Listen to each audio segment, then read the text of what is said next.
അസ്സലാമലൈക്കും. Hello friends, നമ്മൾ ഇന്ന് ഉണ്ടാക്കാൻ പോകുന്ന നാടൻ രീതിയിൽ ഒരു ബീഫ് കറിയാണ്. അതിനു വേണ്ടി ബീഫ് കഴുകി വെള്ളം വാർത്ത് ഞാൻ വെച്ചിട്ടുണ്ട് കേട്ടോ. ഒന്നും വിചാരിക്കരുത്, എനിക്ക് ജലദോഷമായിട്ട് ശബ്ദമൊന്നുമില്ല, അതാണ് ഞാൻ ഇത്ര ദിവസം വീഡിയോസ് ഇടാത്തത്. ബീഫ് നന്നായി കഴുകിയതിന് ശേഷം വെള്ളം വാരാൻ വേണ്ടി നമ്മൾ വെച്ചിട്ടുണ്ട്. വെള്ളം വാർന്ന ശേഷം നമുക്ക് അതിലേക്കുള്ള സവാള അരിഞ്ഞ് വെച്ചിട്ടുണ്ട്. അതുപോലെ ചെറിയ ഉള്ളി തൊലി കളഞ്ഞ് ചെറുതാക്കി അരിഞ്ഞിട്ടുണ്ട്. ഞാൻ കൂടുതൽ സവാള എടുക്കൂടെ, എനിക്ക് അതാണ് ഇഷ്ടം. അതിനുശേഷം ഒരു കുക്കർ വെച്ചിട്ടുണ്ട്. അതിലേക്ക് കുറച്ച് വെളിച്ചെണ്ണ ഒഴിച്ചു കൊടുക്കാം. അതിനുശേഷം നമ്മൾ അരിഞ്ഞു വെച്ചിട്ടുള്ള സവാളയും ചെറിയ ഉള്ളിയും നമ്മൾ കുക്കറിലേക്ക് ഇട്ട് കൊടുത്തിട്ടുണ്ട്. ആവശ്യത്തിന് കല്ലുപ്പ്.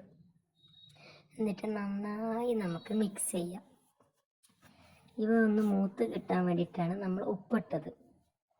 അതിനുശേഷം അതിലേക്ക് നമുക്ക് 2 തക്കാളി, 4 പച്ചമുളക് നമുക്ക് എരിവിനനുസരിച്ച് എടുക്കാം. അവയെല്ലാം നടുകീറി വെച്ചിട്ടുണ്ട്. അതിനുശേഷം തക്കാളി അരിഞ്ഞതും പച്ചമുളകും നമ്മുടെ കുക്കറിലേക്ക് ഇട്ട് കൊടുത്തിട്ടുണ്ട്. എന്നിട്ട് നന്നായി മിക്സ് ചെയ്ത് മാറ്റി വയ്ക്കാം. അതിനുശേഷം അതിലേക്ക് നമുക്ക് ഇഞ്ചി, വലിയ ജീരകം, വെളുത്തുള്ളി ഇവയെല്ലാം കൂടി മിക്സിയിലെ ജാറിലേക്ക് ഇട്ടിട്ട് ഒന്ന് അരച്ചെടുക്കുക. അപ്പം നല്ല ടേസ്റ്റാണ് കേട്ടോ. പെരിഞ്ജീരകം ഇഞ്ചിയും വെളുത്തുള്ളിയിൽ അരച്ചിട്ട് കിട്ടുമ്പോൾ. എന്നിട്ട് നമുക്ക് അതിലേക്ക് മിക്സിയിലേക്ക് ഇട്ട് നന്നായി ഇളക്കി കൊടുക്കുക. ഇനി നമുക്ക് പൊടികളിടാം. കുറച്ച് മഞ്ഞൾപ്പൊടി ഇട്ടിട്ടുണ്ട്. അതിനുശേഷം 2 ടീസ്പൂൺ മുളക് പൊടി ഇട്ടിട്ടുണ്ട്.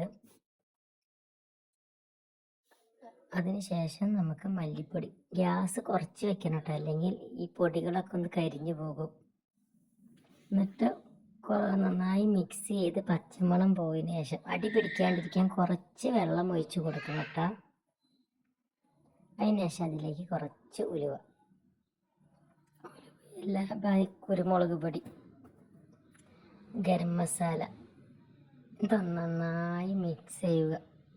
അതിനുശേഷം എല്ലാം കൂടി യോജിച്ചതിന് ശേഷം നമ്മൾ കഴുകി വെച്ചിട്ടുള്ള ബീഫ് കുക്കറിലേക്ക് ഇട്ട് കൊടുത്ത് ഒന്നാകെ ഇളക്കി 3 തണ്ട് വേപ്പില അത് വെച്ചിക്കണം. കുറച്ച് വെള്ളം ഒഴിക്കണം കേട്ടോ, അല്ലെങ്കിൽ അടി പിടിക്കും. അതിനുശേഷം ഞാൻ കുക്കർ മൂടിയിട്ട് ഒരു 6 വിസിൽ. അതിനുശേഷം നമുക്ക് മല്ലിയില അരിഞ്ഞത് അതിന് മേലിട്ട് കൊടുക്കാം. പോത്തിന് വേപ്പില. നമ്മുടെ സ്വാദിഷ്ടമായ ബീഫ് കറി റെഡി ആയിട്ടുണ്ട്. അത് നമുക്കൊരു പാത്രത്തിലേക്ക് ഇതാക്കാം. നല്ല ചൂടോടെ അതിൻ്റെ ആവി ഇങ്ങനെ പറക്കണ കാണാൻ നല്ല രസമുണ്ട്. സംഭവം സൂപ്പർ ടേസ്റ്റ് ആയിരുന്നു കേട്ടോ. അതിനുശേഷം നമുക്ക് ചോറെടുക്കാം. നല്ല നമ്മളുണ്ടാക്കിയ ബീഫും നാരങ്ങ അച്ചാറും തക്കാളി കൂട്ടാനും തൈരും താള് കൂട്ടാനും പപ്പടും ഇവയെല്ലാം കൂടി മിക്സാക്കി തിന്നാൽ വാവ്, എന്ത് രസമാണെന്നറിയോ. Bye bye. എല്ലാവരും ട്രൈ ചെയ്യണേ, ലൈക്കും സബ്സ്ക്രൈബും ചെയ്യണേ.